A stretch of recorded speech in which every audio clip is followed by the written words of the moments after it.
បាទជំរាបសួរពុកម៉ែបងប្អូនទាំងអស់គ្នាស្វាគមន៍មកកាន់ Channel YouTube របស់ខ្ញុំអញ្ចឹងថ្ងៃនេះគឺខ្ញុំចង់លើកយកទស្សនៈរបស់អ្នកប្រាជ្ញមួយចំនួនដើម្បីលើកយកមកចែករំលែកទៅដល់ពុកម៉ែបងប្អូនទាំងអស់គ្នាដើម្បីបានជាចំណេះដឹងថ្មីៗក៏ដូចជាបទពិសោធន៍របស់បុគ្គលសំខាន់ៗដែលយើងអាចរៀនសូត្រពីពួកគាត់បានផងដែរហើយពួកយើងអាចយកចំណេះដឹងរបស់ពួកគាត់ដែលបន្សល់ទុកមក apply សម្រាប់ជីវិតផ្ទាល់ខ្លួនរបស់យើងបានផងដែរហើយបងប្អូនសូម Subscribe Channel YouTube របស់ខ្ញុំផងដើម្បីទទួលបានវីដេអូថ្មីជាបន្តបន្ទាប់ទៀតផងដែរបាទថ្ងៃនេះគឺខ្ញុំចង់លើកយកទស្សនៈរបស់អ្នកប្រាជ្ញមួយដែលមានឈ្មោះថា Albert Einstein លោក Albert Einstein នេះគឺគាត់ជាបិតារូបវិទូគាត់ជាបិតាវិទ្យាសាស្ត្រម្នាក់ដែលគេទទួលស្គាល់នៅលើពិភពលោកថាជាបុគ្គលដែលជោគជ័យទៅលើផ្នែកវិទ្យាសាស្ត្រនិងជាអ្នកប្រាជ្ញដែលបានរកឃើញអ្វីដែលថ្មីបំផុតដែលគេមិនដែលបានរកឃើញផងដែរបាទចំពោះលោក Einstein គឺគាត់បានបន្សល់ទុកពាក្យជាច្រើនដែលយើងអាចលើកយកមករៀនសូត្រក៏ដូចជាអាចលើកយកមកអនុវត្តសម្រាប់ជីវិតផ្ទាល់ខ្លួនប្រចាំថ្ងៃរបស់យើងបានផងដែរ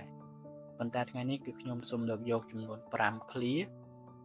ដែលជាឃ្លាពេញនិយមសម្រាប់ជីវិតប្រចាំថ្ងៃរបស់ពួកយើងហើយពួកយើងក៏អាចយកឃ្លាទាំងនេះ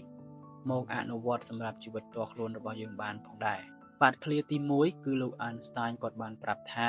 ការជឿជាក់ទៅលើខ្លួនឯងគឺអាចនាំយើងទៅរកកន្លែងដែលខ្ពស់បំផុតបានផងដែរសម្រាប់ឃ្លាមួយនេះគឺខ្ញុំយល់ឃើញថាលោក Einstein គឺគាត់ចង់ឲ្យយើងដឹងថាអ្វីក៏ដោយគឺត្រូវតែមានជំនឿចិត្តលើខ្លួនឯងជាមុនសិនមុននឹងឈានទៅដល់ការធ្វើអ្វីៗសម្រាប់ផ្សេងៗគឺបងប្អូនត្រូវតែមានជំនឿចិត្តលើខ្លួនឯងហើយត្រូវតែជឿជាក់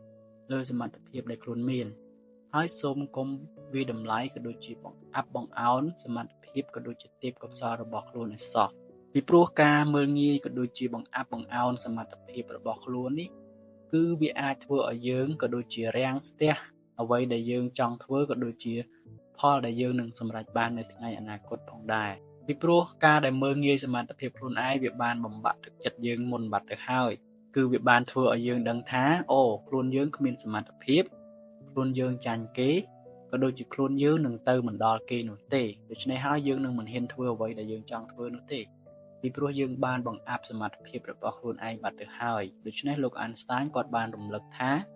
ការជឿជាក់លើខ្លួនឯងនេះគឺនាំឲ្យយើងទៅដល់កន្លែងមួយដែលយើងនឹកស្មានមិនដល់គាត់បានលើកឧទាហរណ៍ផ្ទាល់ខ្លួនរបស់គាត់ថាគាត់មិនមានទេពកោសល្យអ្វីដែលពិសេសលើសពីមនុស្សធម្មតានោះទេប៉ុន្តែអ្វីដែលគាត់មាននោះគឺការជឿជាក់ទៅលើខ្លួនឯងហើយអ្វីដែលគាត់ជឿជាក់នោះគឺថាគាត់នឹងអាចធ្វើវាបានហើយរឿងដែលគាត់កំពុងធ្វើនោះគឺវាជារឿងដែលត្រឹមត្រូវនិងមានប្រយោជន៍ដូច្នេះគាត់នឹងធ្វើវាហើយគាត់ថ្ងៃក្រោយគាត់នឹងសម្រេចវាបានដូច្នេះអ្វីដែលគាត់គិតនោះគឺវាបានសម្រេចមែនពីព្រោះអ្វីដែលគាត់កំពុងធ្វើគឺត្រឹមត្រូវហើយគាត់ជឿជាក់ថាគាត់នឹងធ្វើវាបាននៅថ្ងៃណាមួយ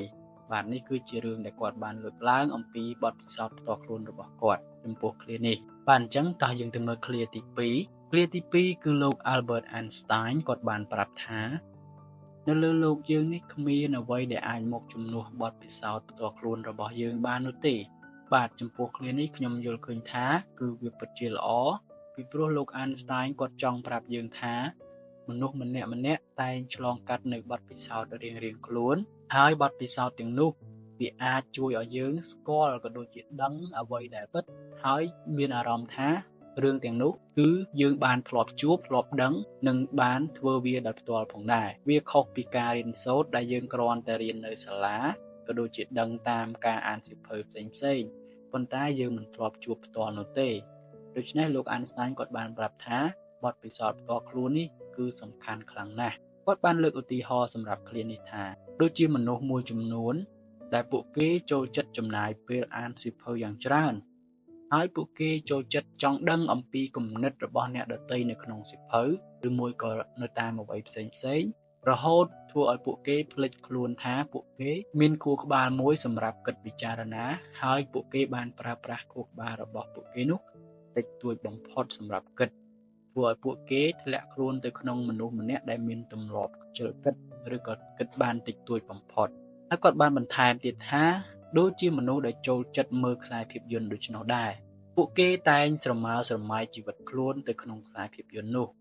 ហើយពួកគេភ្លេចថាពួកគេមានជីវិតពិតផ្ទាល់ខ្លួនមួយដែលអាចរីករាយបានដោយខ្លួនឯងប៉ុន្តែពួកគេបែរជាចង់យកជីវិតនេះទៅរីករាយតាមអ្វីដែលពួកគេឃើញនៅក្នុងខ្សែភាពយន្តទៅវិញបាទនេះគឺជាការលើកឡើងរបស់លោក Einstein ដែលឃ្លាដែលគាត់បាននិយាយថាបទពិសោធន៍នៅក្នុងជីវិតផ្ទាល់ខ្លួនរបស់យើងនេះគឺវាពិតជាមានសារៈសំខាន់ជាងអ្វីៗទាំងអស់បាទសម្រាប់ឃ្លាទី3គឺលោកបាននិយាយថាចូលព្យាយាមធ្វើជាមនុស្សដែលមានតម្លៃហើយសូមកុំព្យាយាមគ្រាន់តែដើម្បីធ្វើជាមនុស្សជោគជ័យបាទឃ្លានេះមានន័យថាម៉េចបងប្អូនលោក Einstein គឺគាត់ចង់បញ្ជាក់ថាមនុស្សដែលជោគជ័យមិនមែនសុទ្ធតែជាមនុស្សដែលមានតម្លៃនោះទេហើយមនុស្សដែលមានតម្លៃក៏មិនត្រូវការចាំបាច់ត្រូវតែជោគជ័យគ្រប់ភារកិច្ចនោះដែរដូច្នេះគាត់បាននិយាយថាការជោគជ័យគឺត្រូវតែមានតម្លៃនៅក្នុងនោះប្រសិនបើការជោគជ័យវាមិនមានតម្លៃនៅក្នុងនោះទេនោះគឺគ្មានតម្លៃអ្វីដែលត្រូវចង់បានភាពជោគជ័យនោះឡើយអញ្ចឹងចូលធ្វើជាមនុស្សដែលមានតម្លៃកុំធ្វើជាមនុស្សដែលជោគជ័យតែមួយមុខពីព្រោះមនុស្សដែលជោគជ័យភាគច្រើនសម័យនេះយើងបានដឹងហើយគឺពួកគេផ្ដោតទៅលើពាក្យជោគជ័យជាធំរហូតទាល់តែភ្លេចថាគុណតម្លៃក៏ដូចជាកេរ្តិ៍ឈ្មោះរបស់ខ្លួនមានតម្លៃខ្លាំងប៉ុណ្ណាហើយពួកគេឲ្យតម្លៃទៅលើពាក្យថាតម្លៃក៏ដូចជាកេរ្តិ៍ឈ្មោះនេះតិចតួចបំផុតជាងពាក្យថាជោគជ័យពួកគេផ្ដោតទៅលើតែរឿងជោគជ័យហើយមិនខ្វល់ថាតើវាប៉ះពាល់ទៅដល់តម្លៃកេរ្តិ៍ឈ្មោះក៏ដូចជាកិត្តិយសរបស់ខ្លួនខ្លាំងប៉ុណ្ណានោះទេដូច្នេះហើយលោក Einstein គាត់បានលើកឃ្លានេះឡើង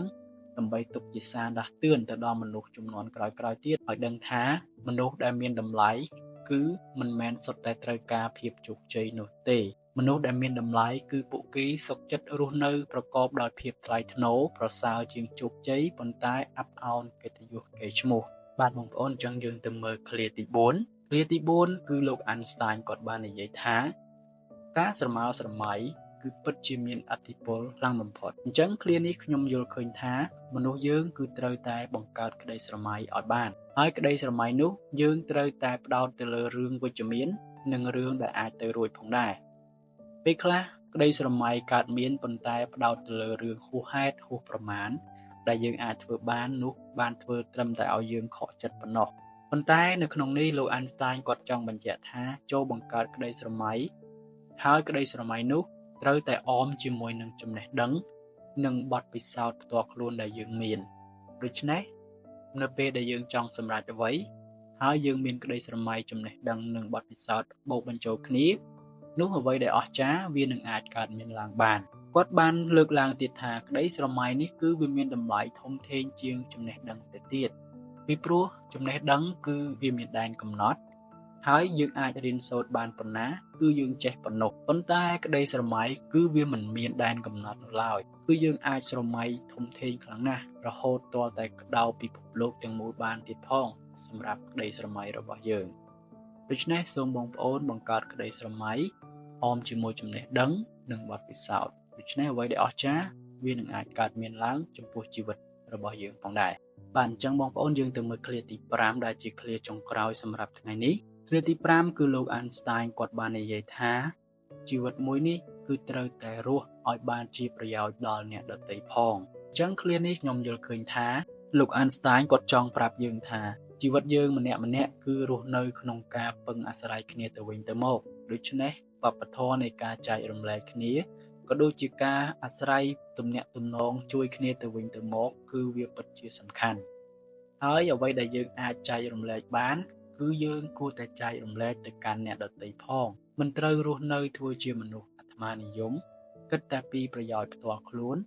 មិនខ្វល់ពីអ្នកដទៃក៏ដូចជាធ្វើបាបអ្នកដទៃជាដើមដើម្បីបានប្រយោជន៍ផ្ទាល់ខ្លួនប៉ុណ្ណោះទេ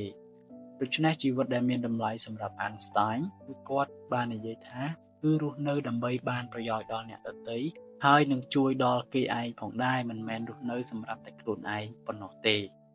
អញ្ចឹងបងប្អូននេះគឺជាឃ្លាទី5ដែលលោក Einstein គាត់បានបញ្ជាក់ថាជីវិតមួយនេះមានតម្លៃគ្រប់គ្រាន់ដរាបណាយើងចេះចែករំលែក